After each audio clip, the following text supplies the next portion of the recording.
Fortunate or unfortunate, I'm one of the 4 federal patients that receives medical cannabis from the federal government.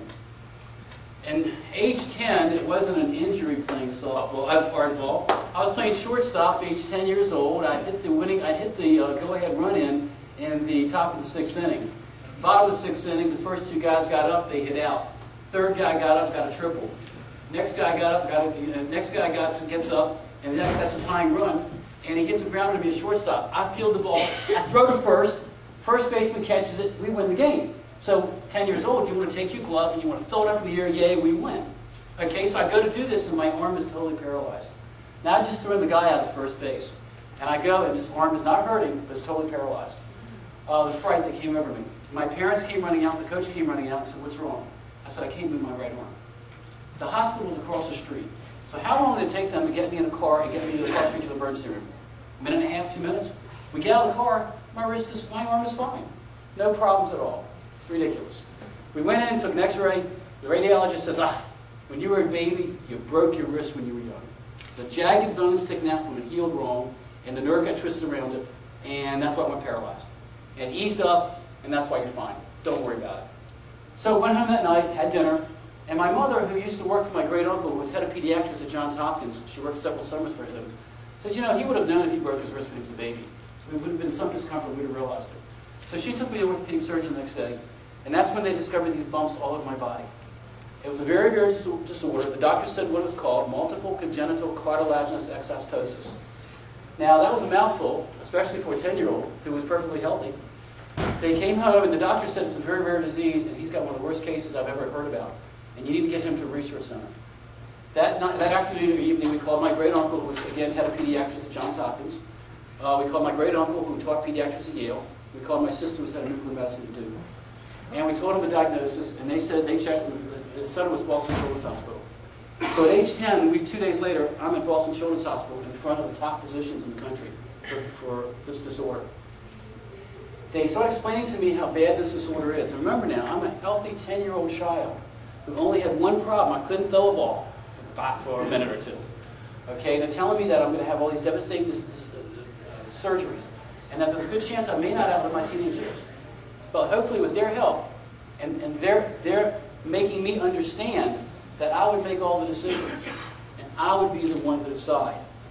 And that's one of the things I want to touch on. What I said is talking to parents with a devastating disorder. My disorder was one that the doctors could not make the decisions what to operate. The parents couldn't make the decision because I had over 200 of these tumors, which could become pragmatic and surgery. They could operate every week on me if they wanted to. So they set the parameters. What surgeries I could have. If one tumor grew too quickly, it's got to come out. If it goes malignant, you die. If it grows into a growth center, it's got to come out. Because the odds are it's going to grow internally, you're going to hemorrhage, you're going to break off, clot's going to break off, you're going to die. If it grows into an area that bothers you, painful-wise, you got to have it out. It's not good, it's going to kill you. So these were the parameters. But I had to make the decisions. My parents were there for me, the doctors were there for me, they gave me the medical books, they taught me everything. I made all the decisions my entire life. But other kids don't have that benefit. God forbid you have a child, 5, 6, 7 years old, I don't care what it is. They're diagnosed with whatever, it doesn't matter, whether it's cancer, whatever, leukemia, whatever the disorder is. To the parents, it's devastating. To the child, they know no better. Okay, it's not good, but they don't know any better. They can deal the hand that's dealt them. They can take care of it. They can persevere. They can go through anti-narcotic chemotherapy. They can do this. They can do that. They can persevere. But God forbid, let's say that that child doesn't make it. After 4 operations, the child's 9 years old. It's devastating to the parents. And they lost their child. But to the child, it's not that bad. So what I tell parents is this. If you have a child that has a disorder, the doctor says this child has this. This is what we need to do. And the parents do it. Wrong. That's not how to do this. You go to the child. You explain to the child, 4, 5 years old, 3 years old, I don't care what age. You explain the situation and what's happening. You try to get to their level to make them understand and say, this is what we want to do. This is what we're thinking of doing. How do you feel about it? You incorporate them in their care to make them feel like they are part of it. Okay, and parents don't do that. So it's something very simple. Something else I'll touch on now is, let's say you're those parents and you've got a caring physician. That physician's really just done everything for that child from 5, 6, 7, 8, and that child dies. That doctor's devastated just as much as the parents are. I mean, because that doctor did everything. That's when you need to go to that doctor and go, doctor, you know, all you are is an MD. You're not a GOD. I've been on that side before, okay, and I've said that to doctors. I've also been on another side of doctors that I've seen, and that's the doctors that know it all. You've met them, I'm sure. Doctor knows everything. Even with this disorder, this thing, medical cannabis, they know it's bad because that's what they've been taught, but that's what they've learned, and that's what they believe, but they know everything. That's when you say, excuse me, doctor, all you are is an MD. You're not a GOD. It's all on how you say it, inflection. So anyway, I was diagnosed with this disorder. I had surgeries. I had different narcotics, different drugs. I was a homebound student in Virginia. They wouldn't let me go to public school because they were scared I'd hurt myself on the school grounds. Plus, I couldn't walk. I mean, the first operation I had on my leg, they didn't, first of all, they didn't know if I was going to live, and then second of all, they didn't know if it was going to be amputated for malignancy. Well, neither of that happened. But growing up, I had good values in life. Why did God do this to me? Why did He give me something devastating? The Jewish religion, which I am, it's the religious Jews say, well, be thankful it's not worse. I'm thinking, well, I'm so good in this community, and the synagogue, why did it happen altogether? So I never really knew. But when you have something bad, you want to make something good come out of it. I never knew what that could be, but that's always what was in the back of my mind. So now, in high school, this is the late 60s, kids started doing illegal drugs. Healthy kids were doing illegal drugs. To me, this made no sense at all. Why would a healthy person do an illegal drug? Here, I've got to take all these legal drugs. This does not make sense to me. So one day I'm going to the school, because that was the one day in the spring that it was clear weather, my legs were feeling pretty good, and so the school system would let me come to school, just to be with my kids, my friends, and everything for the day, change classes with them and everything else. So I went to the principal and reported that I was going to come to school that day. And I said, you know, why are kids doing illegal drugs? And because, you know, here, God, I wish I was healthy. And he goes, would you talk to your kids that way? Would you talk to your fellow students that way? I go, of course. So like one of the chapters in my book that I've got out here is how I invented the DARE program. Because I did. In the late 60s, I was advocating to students my own age, be thankful you're healthy, don't do illegal drugs. Well, they did. I went off to college. I graduated. I went to career college. I went to Miami because of the warm climate. Well, there, everyone used medical cannabis. Or cannabis. It wasn't medical, but they used cannabis.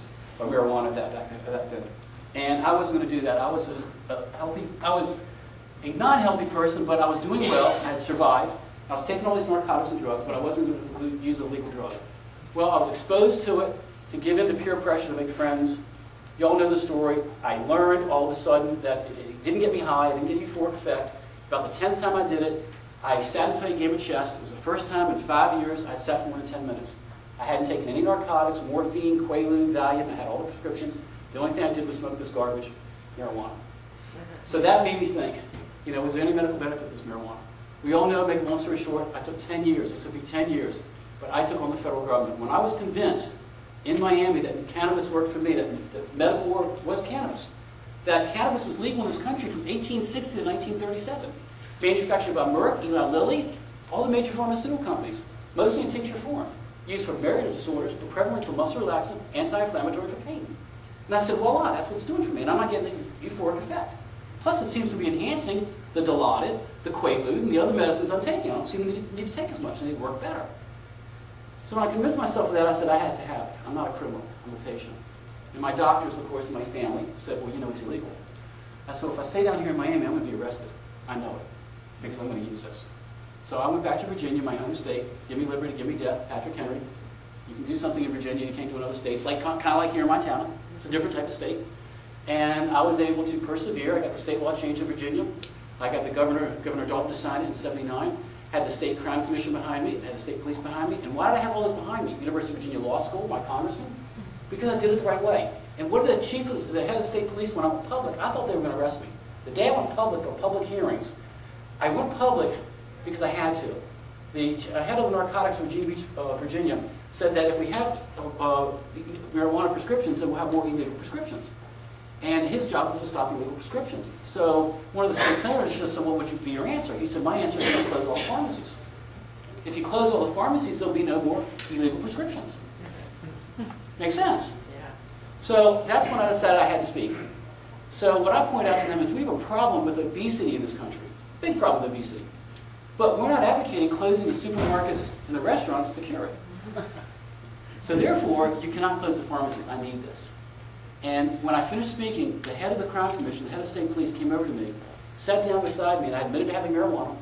You know, the chief of police of hometown of Portsmouth, Virginia, by the way, was on my side, so I had him in my corner. They sit down and they said, "Do you realize what you just did?" I said, "I did what I had to do." They said, "Do you realize what you just did?"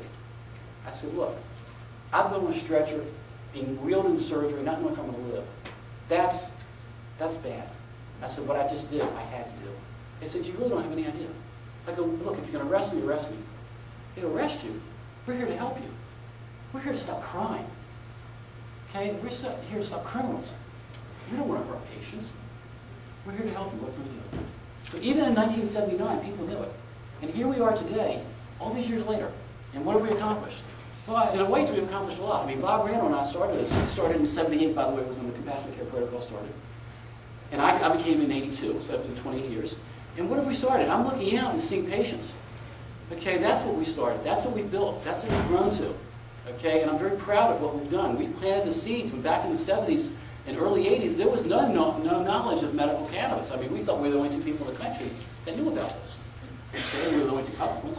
And now what's happened? 14 states, District of Columbia, 40% of the population now are state laws.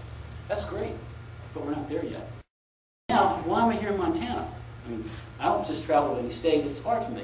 Being a stockbroker handling means a lot of money on a daily basis. My clients would prefer me being at the office. But, again, make something good come out of something bad. That's what I've always tried to do. So here y'all in Montana, you notice I'm Southern, I say y'all. But y'all in Montana have done great work. Okay, you've passed a law that took the crime away from your sick patients. Now, I personally am against all state laws. Tell you right now, point blank, I'm against your law, I'm against California, I'm against Oregon, I'm against Washington. Why? Because it should be a federal issue. It shouldn't be a state issue. It should be federal. States shouldn't have to do this. But what have the feds done? They said, screw you. We held hearings from 1986 to 1988 under DEA court-ordered hearings. Judge Francis Young listened to everything. People that were in favor of it for 1 year, people that were against it, he listened to. He then took 1 year to decide his decision. His decision is cannabis was one of the most benign substances of mankind. It should be made Schedule II. The Fed said, screw you, we're not going to go along with it. Okay? Clinton. Now, when Clinton was running for president against George Bush Sr., now George Bush Sr. had just shut down the Compassionate Care Protocols in '92. Why he did that is Bob Randall, the first patient, had gotten a protocol together that was a fill-in-the-blank for AIDS patients. He sent it to all the AIDS organizations. They bombarded the federal government with thousands of protocols. Bush Sr., running against Clinton, didn't want to look soft on drugs. So somehow he arbitrarily got the program shut down. 13 of us that were receiving were grandfathered in. There were 28 patients that had been approved by DEA, NIDA, and FDA never got it. And they never did. Now, my friends...